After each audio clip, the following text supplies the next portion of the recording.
Il y a environ un an, j'ai commencé à insister sur le fait que la Fed finirait par assouplir sa politique. C'est excellent pour l'or et pour le Bitcoin.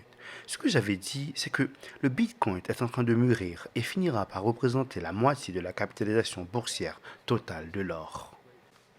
Bonjour à tous, donc ça fait un certain temps que je n'ai pas fait de vidéo, il me semble que ça fait une semaine. J'ai eu beaucoup de choses à faire dans ma vie réelle. Donc aujourd'hui on attaque une vidéo assez intéressante, avoir les informations, les connecter, tirer des conclusions. On va élargir non seulement à la crypto-monnaie mais aussi à ce qui se passe dans la vie réelle, géopolitique. Vous savez que toutes ces variables ont une influence directement sur les prix. D'abord la première chose à comprendre c'est que quand nous parlons de Bitcoin, nous parlons des altcoins. Il faut comprendre que le prix du BTC est intéressant parce qu'il influe sur les altcoins. Quand le BTC monte, les autres actifs montent aussi à un moment. L'argent du BTC va se déverser dans l'Ether plus fort et après l'Ether sur les altcoins. C'est les altcoins qui nous intéressent. Mais pour comprendre l'écosystème crypto, il faut absolument comprendre le BTC. On nous dit ici que le BTC sera corrélé à l'or, il sera l'or numérique, il aura une valeur juste incroyable. Donc si le BTC explose, ça donne de la légitimité aux altcoins et ça nous permet à nous de prendre des profits. Donc, quand on parle du Bitcoin, comprenez que de manière détournée, nous parlons du BTC. Assez souvent, les choses les plus évidentes ne sont pas les choses qu'il faut vraiment comprendre. Il faut souvent chercher derrière. Donc, quand on vous parle du BTC, il faut chercher de l'influence et des conséquences de cet actif sur les autres choses. OK? Allez, sans plus tarder, attaquons. Donc avant d'attaquer, j'avais fait cette vidéo il y a 2 jours et ce matin je voulais la publier et je me suis rendu compte que Casper et Dera Ashbar eh bien, sont en couple. Donc c'est dommage que Casper CSPA n'ait pas pu continuer son chemin seul, mais quand même c'est assez intéressant cette fusion des deux protocoles. Donc on va en parler en fin de vidéo. On partage les informations qu'on a et encore une fois, je trouve dommage, mais quand même que le protocole se rapproche de Hedera Ashbar est une très bonne chose. Sans plus tarder, attaquons les informations et en fin de vidéo, nous faisons le point sur Casper et Hedera Ashbar. Depuis, le Bitcoin a augmenté en moyenne de 44% par an. Le SP a progressé de 12%. Et comme nous avons utilisé l'effet de levier, nous sommes montés à 825%.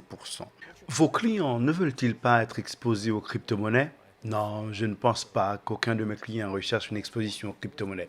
Comme vous le savez, j'étais sceptique, j'ai étudié le sujet, appris à le connaître et j'en suis ressorti en disant OK, je vois de la valeur dans un ETF Ethereum. Ce ne sont que des étapes vers la tokenisation. Je crois vraiment que c'est là où nous nous dirigeons. Donc, je profite pour vous rajouter une petite couche de BlackRock, MicroStrategy et du Bhutan. Nous allons parler du Bhutan en milieu de vidéo. MicroStrategy sera l'une des sociétés les plus rentables qui existent. Déjà, il a bien montré que son investissement était bien avisé, pas avisé parce qu'il avait des informations. Par exemple, Larry Fint, au début, qui nous disait non, le BTC, il a toujours su qu'il investirait sur le BTC. Il a toujours su qu'il lancerait un ETF. C'était le projet dès le début. Ça n'a pas été lancé par un anonyme et on s'en est servi, les pays, les États-Unis. Donc, en fait, ce qu'il faut comprendre, c'est que c'est un projet. BlackRock a toujours su qu'il investirait sur le BTC. Il a toujours su qu'il lancerait un ETF. Même si Donald Trump est élu, je pense que c'est ce qui arrivera. Le deep state ne va pas disparaître. Ils vont juste se calmer un peu, mais le projet restera le même. L'opportunité est toujours là. Il faut le comprendre. Donc maintenant, on voit des choses surprenantes. Le CEO de Van Eck qui nous dit que le BTC remplacera l'or. Et on voit bien que ce bull run, pour l'instant, il se passe absolument rien. On est au bord d'une troisième guerre mondiale. Il n'y a pas de FOMO. Mais le BTC est à 69 000. Ok, petite correction à 67. Mais c'est quand même impressionnant. Imaginez-vous quand le FOMO sera là. Imaginez-vous quand la manipulation ne sera pas aussi forte, le prix va juste péter. Même les shitcoins prendront des valeurs impressionnantes. Donc aujourd'hui, je vais vous présenter 3 jetons pour moi qui sont extrêmement importants, 3 crypto-monnaies sur lesquelles je pense bien faire des profits assez massifs. Mais avant ça, parlons du Bhutan qui se sont bien sortis quand même. Il y a 900 000 habitants et ils possèdent 13 000 bitcoins. Franchement, ça a été bien avisé de leur part. Je ne sais pas comment ils sont arrivés à cette stratégie, mais en tout cas, elle sera payante. Quand le BTC va arriver à 100 000, 200 000, 300 000, s'ils savent holder, eh bien, ce sera assez balèze quand même. Ils sont le quatrième plus gros holder de BTC, après les États-Unis, après la Chine, l'Angleterre, et puis il y a le Bhutan qui arrive. C'est assez surprenant, mais en tout cas, ils ont bien eu raison. On verra ce que le temps dira. Voilà, on revient encore sur sur ce visuel qui est très intéressant, qui nous exprime clairement que la crypto-monnaie, c'est l'évolution de l'argent. L'argent évolue au fur et à mesure des années et nous sommes à un stade qu'il faut clairement comprendre que la crypto est de l'argent. Deep Wells nous dit qu'il est possible de voir un BTC à 75 000, 79 000 fin octobre, mais qu'il est possible aussi de le retrouver à 56 000. BlackRock est passé de 9 000 milliards de gestion à 11 500 000 milliards. Il continue. BlackRock continue à acheter 391 millions de dollars, 21 millions. Il n'y en aura pas assez pour tout le monde. BlackRock essaye d'imposer son jeton Build comme collatéral pour les marchés futurs. Souvenez-vous que le marché futur, c'est 10 fois plus gros que le spot. Donc BlackRock commence par lancer son Build sur le marché futur, mais il finira par l'imposer sur tout l'écosystème. Le marché est manipulé, le BTC dip, mais pendant ce temps, on envoie 1,5 milliard d'USDT sur Binance. On se prépare, quelque chose est sur le point d'arriver. Chris Larsen, cofondateur de XRP Ripple, donne 1 million de dollars à Kamala Harris. Je vous avoue que ça ne me réjouit pas, mais il fait ce qu'il veut de son argent. Bon, c'est pas vraiment son argent, c'est notre argent quand même. Vitalik Buterin continue de vendre des Ethers. Je me demande ce qu'il arrive. Qu'en dites-vous? La Chine va émettre 325 milliards de dollars en obligations pour soutenir son économie. Et bien sûr, cet argent a les fortes chances de se retrouver où? Active à risque. Alors, je ne vous ai pas souvent parlé de Axela, malgré le fait que j'ai participé à l'ICO sur CoinList. J'ai acheté, il me semble, c'était 600 dollars. Ils sont toujours là dans mon wallet, ils sont en train de performer. Je pense que Axelar est un protocole assez important. Souvenez-vous, interopérabilité institutionnelle. Donc là, il est en train de subir une sorte de hype. Je pense que ce serait assez intéressant de le regarder. Voilà, et ces mecs ont façonné notre monde, que ce soit George Bush, Bill Clinton, Obama, on a cru être un sauveur. Mais regardez, ces mecs ont fait tellement 11 millions de personnes tuées. 9 pays sur 23 ans, ils ont envahi. Mais c'est absolument incroyable. Et maintenant, on nous dit, bon bref. Vous connaissez la situation, si vous regardez mes vidéos, je vous en ai assez bien parlé. Le monde est en train de shifter. Et là, les BRICS, ce n'est pas quelque chose de petit. Attendez, je vais vous partager une information à propos des BRICS. Alors, donc là, on nous dit que tous les chefs d'État des pays membres des BRICS sont présents à Kazan, aux côtés de Vladimir Poutine, à l'exception du président Lula. Bon, il a eu un problème avec sa salle de bain, un peu bizarre, mais il sera quand même présent par visio. Donc là, ce qu'il faut comprendre, c'est que on nous dit que la Russie est isolée, mais la Russie n'est pas isolée. D'accord? Ce n'est pas quelque chose de petit ce qui est en train de se passer. C'est un changement. Ok, on entend l'Azerbaïdjan, Biélorussie, Bolivie, Congo, Kazakhstan, Turquie. Rien que la Chine, déjà, c'est déjà énorme. La Chine et l'Inde, c'est déjà énorme. Donc, c'est assez important ce qui est en train de se passer et j'espère que vous regardez ça avec grand intérêt, tout comme moi. Si je trouve des informations pertinentes, eh bien, écoutez, je les partagerai avec vous. Mais je suis persuadé qu'il y aura des informations pertinentes. Donc là, à la fin de vidéo, on va parler de ce qui se passe avec Hedera, Prouvaï et Casper. Donc, c'est assez important. Mais pour l'instant, continuons sur les BRICS. Le système de paiement des BRICS est basé sur la technologie blockchain. Pour l'instant, on n'a pas plus d'informations, mais on en aura sûrement durant ce sommet. OK? Donc, dès que j'ai plus d'informations, je vous le partage. En fait, alors, avant de parler de Hedera Hbar qui absorbe Casper CSPR, je voudrais qu'on parle de la situation. Assez souvent, vous dites, ah oui, je suis pauvre, je suis moche. En fait, non, vous avez juste pas assez de ressources. Souvenez-vous qu'on peut changer la couleur de nos yeux. Souvenez-vous qu'on peut modifier son sourire. Souvenez-vous qu'on peut faire de la musculation. On peut faire tellement de choses. Mais il faut avoir les moyens. Et ce bear market est l'opportunité. N'oubliez pas, bon, bear market, il est passé, mais je veux dire, cette situation économique, géopolitique est une opportunité. N'oubliez pas, restez stable. Regardons ces informations. Alors, je ne sais pas qui c'est Thiaïs Escoufone, mais j'ai bien aimé son propos.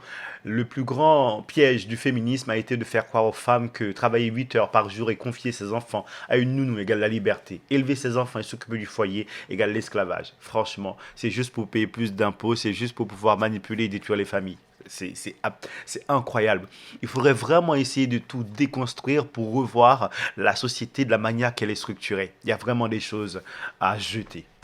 L'Europe, les États-Unis, et là on voit ce qui se passe avec la Moldavie pour l'entrée dans l'Union européenne. Ils ont quasiment été achetés, on leur a donné qu'à 1,5 milliard, il me semble, alors que c'est un pays où le salaire minimum est de 200 euros, ils rentrent dans l'Europe. Imaginez ce qui va se passer. C'est le seul but, c'est faire grandir l'Europe pour que ceux-là vendent machin chose, puissent avoir encore plus de pouvoir sur tous les pays de l'Europe. Mais on sait que l'Europe est vassalisée par les États-Unis. On voit très bien ce qui est en train de se passer. Souvenez-vous que la Moldavie, c'est un pays collé à la Russie, c'est un pays russophone aussi. Donc on retrouve encore le même système. Je vous prie de m'excuser, je cite Zemmour, mais quelque part, il a raison. 45% de prélèvement obligatoire, c'est tout ce que nous produisons. La moitié de ce qu'on gagne est pris par l'État. C'est incroyable, mais il a raison.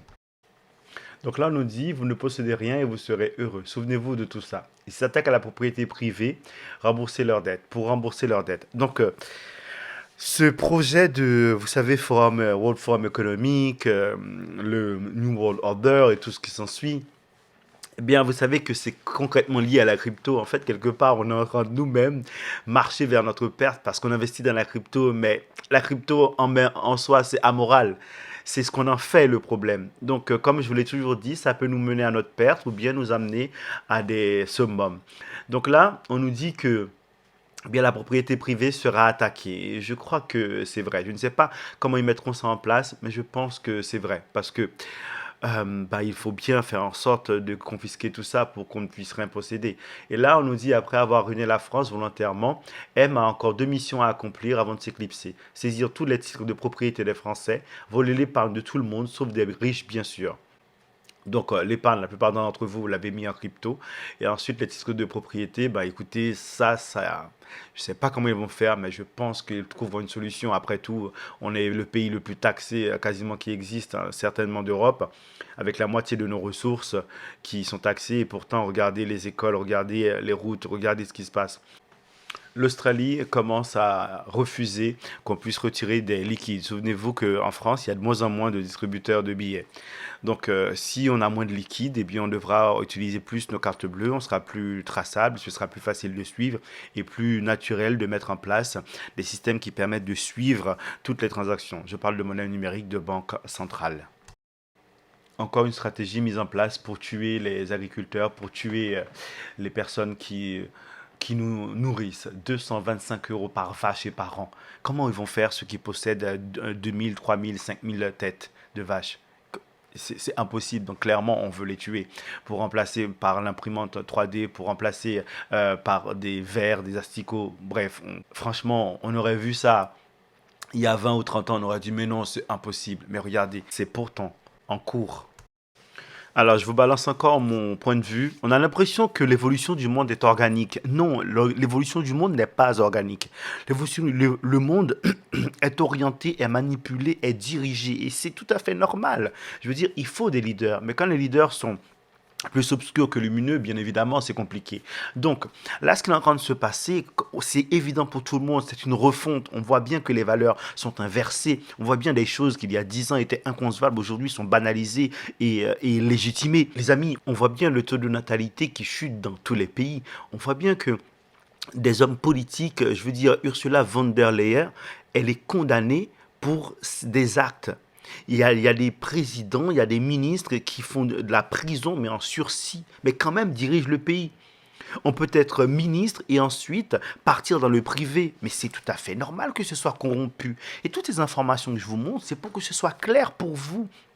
Pour que vos idées les gouvernements sont là pour notre bien-être et les grosses sociétés prennent soin de nous, nous sommes importants pour eux. Mais bien sûr que nous ne le sommes pas, bien évidemment.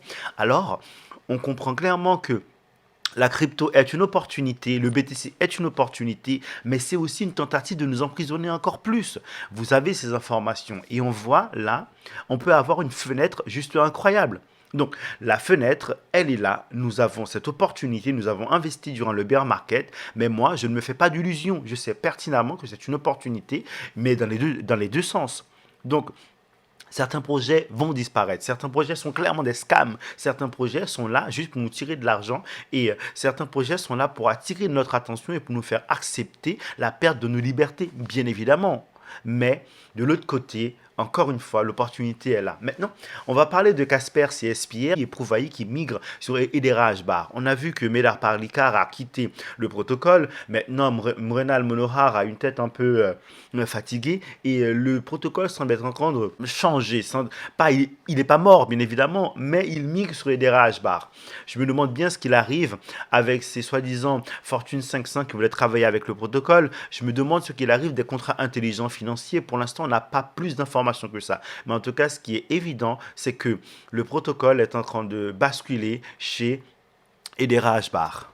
Comme nous le confirme ici Kevin Cage, Prove AI, qui était connu comme Casper Labs, se déplace sur Hedera HBAR. Écoutez, c'est important de suivre ces informations. Si j'ai plus d'informations, je vous les partagerai. Vous savez que j'ai toujours été bullish sur Hedera HBAR, j'ai toujours été bullish sur Casper CSPR aussi. Donc je trouve dommage que le protocole ne puisse pas faire face et tenir seul, mais s'il fusionne, je me demande ce qui va arriver de nos jetons CSPR. Est-ce qu'ils seront convertis en LRH bar? Est-ce qu'ils auront un autre nom? Ces informations sont à suivre. Et c'est très difficile, quasiment impossible de prévoir le marché des cryptos, on sait bien. On peut donner des avis, on peut donner des estimations, mais personne, absolument personne, ne peut prévoir les choses. Souvenez-vous encore une fois que même si on était omniscient, on ne pourrait pas, parce qu'il faudrait prendre en compte une, une quantité inimaginable d'informations. Donc là, on se retrouve avec Aspersia SPR qui est en train de essayer de faire ce qu'il faut pour survivre, mais en tout cas, ça renforce des bar. Ça me rend encore toujours plus bullish sur ce protocole.